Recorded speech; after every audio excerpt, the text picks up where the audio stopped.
A festa em Memphis acabou, e agora eles precisam achar um time para mandar esse cara para longe. Tem sido um mercado muito difícil pro Ja Morant, e não tem sinal de que isso vá mudar. Quando eu digo que ele não tem valor, eu acho que nem é a palavra certa. Eu acho que ele tem o que chamam na liga de valor negativo. 4 anos atrás, o Ja Morant era o ser humano mais empolgante de todo o basquete, e eu não tô exagerando. Era um garoto de 1,88 m, saído da Murray State, saltando por cima de pivôs, descendo enterradas que faziam homens adultos gritarem pro celular, carregando um time de Memphis que ninguém acreditava até o topo da Conferência Oeste. Ele era o futuro, não parte dele, literalmente o futuro. E Memphis olhou pra ele e disse: "Você é a pedra fundamental dessa franquia. Aceita 200 milhões de dólares e seja o rosto de Memphis pelos próximos anos." Hoje, o próprio time dele está oferecendo ele no mercado de trocas. E a parte mais insana é que ninguém quer Ja Morant. Morant with a running start. Elevates. Oh, it dunks. Oh, my goodness. Action, allowing Morant to create opportunities. Against Pearl. Melton. Lob. Oh, my goodness. Eu quero que você realmente pare e pense no tamanho disso. A pergunta não é o Ja está machucado. A pergunta não é o Ja está numa fase ruim. A conversa real que está acontecendo dentro dos escritórios de NBA agora é se o jogador que a gente se apaixonou simplesmente acabou, como aconteceu com Derrick Rose depois da lesão contra o Philadelphia. E existem 3 coisas que nos trouxeram até aqui: a suspensão que ele recebeu, os números dele em quadra e o quanto ele ainda vai receber por isso. As pessoas estão falando do Ja como se ele tivesse 36 anos e no fim de carreira, quando ele deveria estar entrando no auge. E o mais triste é que o Ja está prestes a entrar no cemitério de armadores explosivos que a liga amou e depois viu desmoronar. MVPs, caras que pareciam exatamente com ele. Hoje eu vou destrinchar os rumores de troca do Ja Morant, como a gente chegou nesse ponto e para onde isso pode ir. Se inscreve no canal para você não perder nada dessa off-season, deixa o like no vídeo e agora, sem mais enrolação, vamos continuar. Deixa eu te levar de volta para 2021. Ja Morant não era hype, ele era o pacote completo. Escolhido na segunda posição do draft de 2019, atrás só do Zion Williamson, por um momento, Ja Morant parecia ser o rosto da próxima era da NBA. O cara enterrava em cima de pivôs, ganhou o prêmio de jogador que mais evoluiu, foi pro All-NBA e levou um Memphis jovem e desacreditado, que deveria estar anos de distância da competitividade, direto para as melhores cabeças de chave do Oeste. E os números não só eram highlights vazios. Na sua melhor temporada, 22-23, o Ja fez 26 pontos e 8 assistências por jogo, como a opção número 1 de um time que de fato sonhava com o título. Então, Memphis fez a única coisa que fazia sentido. Foram com tudo. Deram para ele um contrato máximo de 5 anos, 197 milhões de dólares, totalmente garantido. A franquia inteira era o Ja Morant. Só que de alguma forma, esse contrato virou um desastre absoluto. E tudo começou a rachar em 1º de novembro de 2025. Memphis enfrenta o Lakers numa partida da NBA Cup. Na superfície, o box score não grita catástrofe. Já termina com 8 pontos em 3 de 14 nos arremessos, irrelevante no jogo. Mas se você assistiu, viu algo pior que uma noite fria. Vi um cara mentalmente desligado. Em um momento, ele literalmente se afastou do próprio banco durante o pedido de tempo. Saiu do próprio grupo, desconectado. Depois da entrevista, perguntaram o que tinha acontecido. E a resposta dele basicamente foi: "Pergunta pro treinador." E aí veio a frase: "Segundo eles, provavelmente é melhor não me colocar para jogar." Memphis suspendeu ele por uma partida. E não foi uma reação aleatória. Segundo o jornalista Shen Charania, o técnico Thomas Izalo confrontou a liderança e o esforço de Ja numa conversa pós-jogo. E ele respondeu num tom que o time classificou de inapropriado. A suspensão custou cerca de 272 mil dólares em uma única noite. E aqui está a parte mais triste. Izalo era exatamente o técnico que Memphis trouxe para tirar o melhor de Ja. Esse era o objetivo da contratação, e o relacionamento construído especificamente para salvar a carreira dele se tornou o estopim que a destruiu. Semanas depois, os repórteres Tim McMahon e Michael Wright relataram que o Ja já tinha falado para jogadores da liga e ex-treinadores que estava cansado, que não queria mais jogar por Memphis, que queria sair. Foi nesse momento que uma noite ruim virou o fim de uma era. Vamos falar de quadra, porque a atitude só importa por causa do que está acontecendo no jogo em si. E aqui está uma verdade desconfortável. Ja Morant nunca foi um bom arremessador. Sei que parece duro, mas os números não mentem. Na carreira, ele converte 31% nos arremessos de 3, exatamente igual ao Russell Westbrook, um cara que já virou meme por não saber arremessar. O sonho de um Ja MVP sempre dependeu da ideia de que ele evoluiria pelo menos o suficiente para manter as defesas honestas. Isso nunca aconteceu. E essa última temporada despencou para 23,5% de 3, pior marca da carreira. Se você não arremessa, todo seu jogo precisa ser construído em cima de penetrar e finalizar na cesta. E é exatamente isso que está escapando das mãos deles. Scouts já perguntaram se ele perdeu a explosão.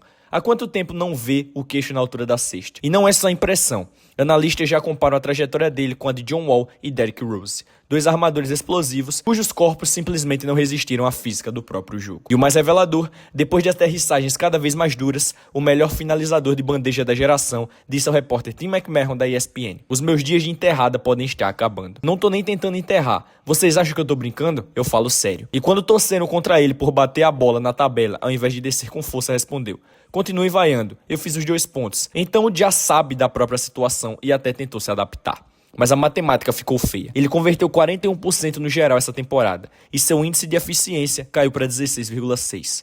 A média da liga é 15, e a marca dele na carreira é 20. E para completar, ele não consegue ficar saudável. Desde os anos de All-Star, jogou menos de 40% dos jogos disponíveis, 79 partidas em 3 temporadas. O executivo da liga resumiu o valor de mercado de Ja em 3 palavras: disponibilidade, atitude e produção em queda.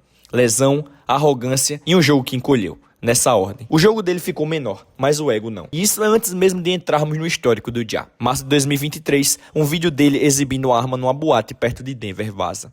A NBA suspende ele por 8 jogos. Tudo bem, erro de juventude. Só que meses depois, ele é flagrado fazendo praticamente a mesma coisa numa live de dentro de um carro. A liga aplica um martelo, 25 jogos de suspensão, custando mais de 7 milhões de dólares em salário. Depois vem uma multa de 75 mil dólares em 2025 por um gesto inapropriado em quadra. E então, a suspensão recente que acabamos de falar. Você percebe o padrão? É a mesma estrada de novo e de novo. E cada vez que isso acontece, 2 coisas sobem: a frustração da liga e um imposto invisível sobre o valor de mercado dele. Porque quando um time negocia pelo Ja em 2026, não está negociando só por um jogador de basquete. Está negociando o risco. Risco de lesão e risco da próxima manchete. A liga já viu esse filme antes. O armador explosivo, atlético, subestimado, que toma a liga de assalto, assina um contrato gigante e depois vê o próprio corpo se voltar contra ele. Existem 3 nomes que deveriam assustar qualquer fã do Ja. Derrick Rose. Em 2011, virou o MVP mais jovem da história aos 22 anos, mais jovem que o Ja é hoje. Levou o Bulls a 62 vitórias, a cidade era dele. E no primeiro jogo dos playoffs de 2012, rasgou o ligamento do joelho. Foi o começo do fim. Ligamento, menisco, mais cirurgia. O MVP mais jovem da história passou o resto do auge pulando entre 6 times, vindo do banco, correndo atrás de minutos. John Wall, ex-primeira escolha do draft, 5 vezes All-Star, um dos armadores mais rápidos que a liga já viu. Em 2017, Washington deu para ele um super contrato de 171 milhões em 4 anos. Depois vieram os problemas no joelho e o rompimento do Aquiles depois de escorregar na própria casa. O contrato gigante ficou impossível de negociar. Foi parar no Houston Rockets, que simplesmente concordou em pagar para ele ficar em casa sem jogar enquanto tentavam achar uma troca. E nunca acharam. Ele recebia cerca de 121 mil dólares por dia para não jogar basquete. Russell Westbrook, MVP em 2017, com média de triplo-duplo numa temporada inteira. Feito que só Oscar Robertson tinha alcançado antes dele. Mas o Westbrook nunca soube arremessar. 30% de 3 na carreira. Quando a explosão começou a sumir e a liga ficou mais inteligente sobre espaçamento de quadra, isso se tornou fatal. De MVP, a jogador que passou por 6 times em poucos anos, eventualmente saindo do banco. O armador explosivo que não sabe arremessar e cujo jogo simplesmente não envelhece bem. Familiar? E tem outro motivo para Memphis querer se livrar do Ja. O que o time tem feito ultimamente? Em março de 2025, o Grizzlies fez algo chocante. Demitiram Taylor Jenkins, o treinador com mais vitórias da história da franquia, no momento em que estavam na 5ª posição do Oeste. Você não demite o técnico mais vitorioso da franquia faltando poucos jogos para os playoffs, a menos que algo esteja profundamente quebrado nos bastidores. Antes disso, Memphis tinha trazido o assistente Thomas Lizalo justamente para modernizar o ataque e extrair o melhor de Ja. Funcionou por um tempo, até Jenkins retomar o controle ofensivo dos próprios assistentes. O time desacelerou, começou a perder e a tensão entre Jenkins e a diretoria explodiu. O time não conseguia se alinhar sobre como resolver o problema de Ja Morant. Demitiram uma lenda da franquia por causa disso, e mesmo assim foram eliminados na primeira rodada dos playoffs. Naquele verão, Memphis parou de remendar e começou a desmontar. Primeiro, trocaram Desmond Bane, parceiro de quadra de Ja e um dos melhores arremessadores da liga, para o Orlando, recebendo jogadores e 4 escolhas de primeira rodada. Depois, em fevereiro desse ano, trocaram Jaren Jackson Jr. para o Utah Jazz, meses depois de terem dado a ele uma extensão máxima de 240 milhões. O gerente-geral, Zach Kleiman, vem chamando isso de reset, não de reconstrução do zero, e ele sempre fala sobre a base jovem, sobre nomes como Zach Edey e Cedric Coward. Sabe o que está faltando nessas falas? O nome de Ja Morant.